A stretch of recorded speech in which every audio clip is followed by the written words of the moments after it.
Fourth question, what assurance did the Duke offer Brabantio? Duke എന്നതിൽ വേറൊരു ക്യാരക്ടറാണ്. എന്ത് ഉപദേശമാണ് ഡ്യൂക്ക് ബർബാൻഷ്യക്ക് കൊടുക്കുന്നത്? The Duke assured Brabantio that Othello had not used any magic or trickery to win Desdemona's love and that their marriage was honest and genuine. അതായത് Duke പറയുന്നത് ബർബാൻഷ്യനോട് ഒതല്ല ഒരു മാജിക്കോ ഒരു മന്ത്രവാദമോ ഉപയോഗിച്ചിട്ടല്ല ഡെസ്റ്റിമോണന്റെ ലവ് കരസ്ഥമാക്കിയത്.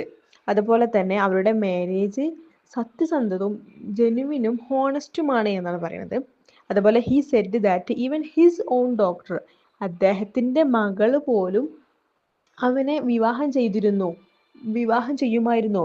അവള് അവനെ പറ്റിയുള്ള കഥകൾ കേട്ടിരുന്നെങ്കിൽ അദ്ദേഹത്തിന്റെ മകള് പോലും ഒതല്ലയെ വിവാഹം കഴിക്കാൻ റെഡിയാവുമായിരുന്നു എന്നാണ് ഡ്യൂക്ക് പറഞ്ഞത്. കാരണം അത്രത്തോളം പ്രശസ്തനും കഴിവുള്ളവനുമാണ് ഒതല്ലോ. അപ്പോൾ അദ്ദേഹത്തെ വിവാഹം കഴിക്കാൻ ഏത് പെൺകുട്ടികളും റെഡിയാവുമെന്നാണ് ഡ്യൂക്ക് ബർബാൻഷ്യനോട് പറയുന്നത്.